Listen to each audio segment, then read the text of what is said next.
o meu intuito aqui é te dar tranquilidade e te tornar uma verdadeira especialista na saúde do seu bebê, do seu filho. Porque ninguém mais especial, ninguém mais importante para o seu filho do que você. E como nós convivemos diariamente com os nossos filhos, né, nós somos responsáveis por eles, nós temos total autonomia com o nosso filho. E quando a gente conhece verdadeiramente o que importa e o que não importa, a gente consegue fazer valer a teoria na prática, e a gente consegue aplicar tudo o que a gente sabe e consegue procurar ajuda quando precisa. Uma história que aconteceu com uma paciente minha, uma paciente que eu acompanhei, que eu atendi. Essa paciente, ela tem 3 filhos, então essa história é com o 3º filho dela. Eu vou colocar um nome fictício aqui para criança, o nome dele é João. Então, a mãe já estava no 3º bebê, e então ela já tinha muita experiência com filhos, com gestação, com amamentação.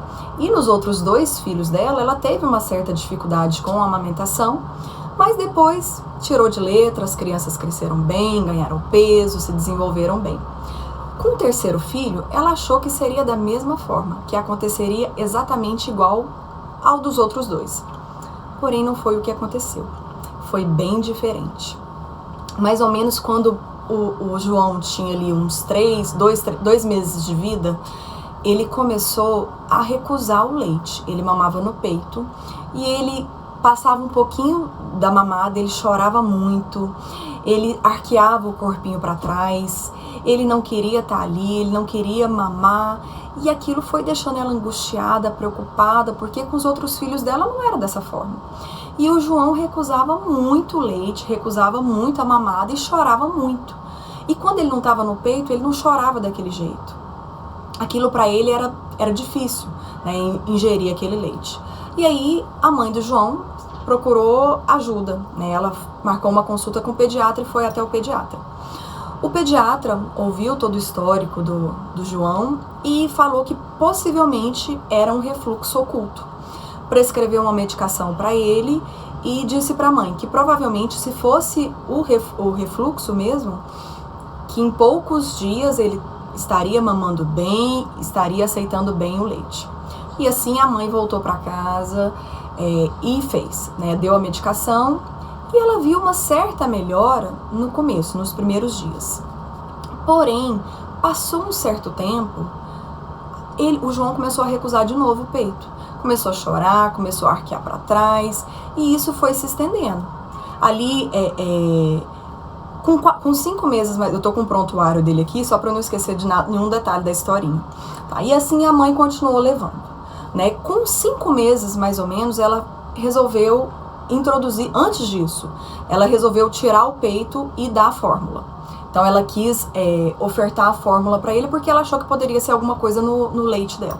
Então ela tirou o leite materno e incluiu alimentos com 5 meses. E foi aquela luta com 5 meses pro João aceitar os alimentos. Ele recusava, ele chorava, ele não queria aquilo lá. Com 7 meses, mais ou menos, ela foi tentar dar comida para ele, e quando ele via o cadeirão, ele chorava. Quando ele via um alimento, ele entrava em desespero, ele chorava. Ele não queria viver aquela situação. E a mãe não sabia mais o que fazer. Né? Nessa época ela estava muito estressada, ela trabalhava horrores, ainda tinha os outros 2 filhos, tinha a casa para cuidar e tinha o João. E ela me relatou o seguinte, que para ela tudo poderia manter igual, mas se o fato do filho não estar comendo era o que mais deixava ela angustiada, era o que mais deixava ela preocupada, era o que mais deixava ela temerosa. E aí, o que ela resolveu fazer? Ela procurou um gastropediatra, levou o João num gastropediatra, e foi quando ela me procurou também. O João tinha ali mais ou menos uns 10 meses. E aí, a gente começou com outras estratégias, a gastropediatra tentou uma nova abordagem com ele, eu também tentei uma nova abordagem. Associado a isso, a gente viu que ele tinha uma certa dificuldade com a proteína do leite, então excluímos a proteína do leite. E o João começou a aceitar melhor o leite, né? Porém, com a alimentação nunca foi fácil, porque ele já tinha feito tantas conexões erradas com o alimento, ele já tinha associado tão negativamente a questão da alimentação com a dor, que ingerir comida sólida para ele era muito difícil. Ele comia mais comida assim, batidinha, bem amassadinha. E assim a gente foi fazendo acompanhamento com o João, cuidando dessa relação dele com a alimentação, cuidando da questão comportamental.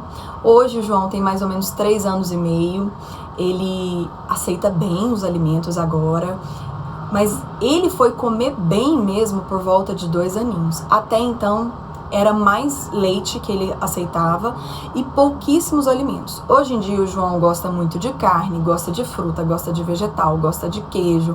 Ele tem uma alimentação bem variada. E de fato o que ele tinha era refluxo oculto. Então eu contei essa historinha para vocês só para tentar ilustrar o quanto o período da introdução alimentar é um período sensível para o bebê. O quanto o período da introdução alimentar, dependendo da forma que a gente conduz, dependendo se a gente não estiver prestando atenção, muito conectada com o nosso bebê, vai ser um momento mais difícil, porque a alimentação é algo difícil para o bebê. A alimentação é um período muito sensível, porque o apetite da criança vai variar muito. O apetite da criança muda muito. E a gente tem que estar pronto para entender tudo isso. Então, um simples refluxo pode ajudar a criança a fazer uma série de conexões inadequadas e o bebê não come. E se a gente não estiver muito atento a isso tudo, vai passar despercebido e a criança vai só conectando a alimentação com experiências ruins e vai deixando de comer. Essa história fez sentido para vocês? Depois me contem aqui.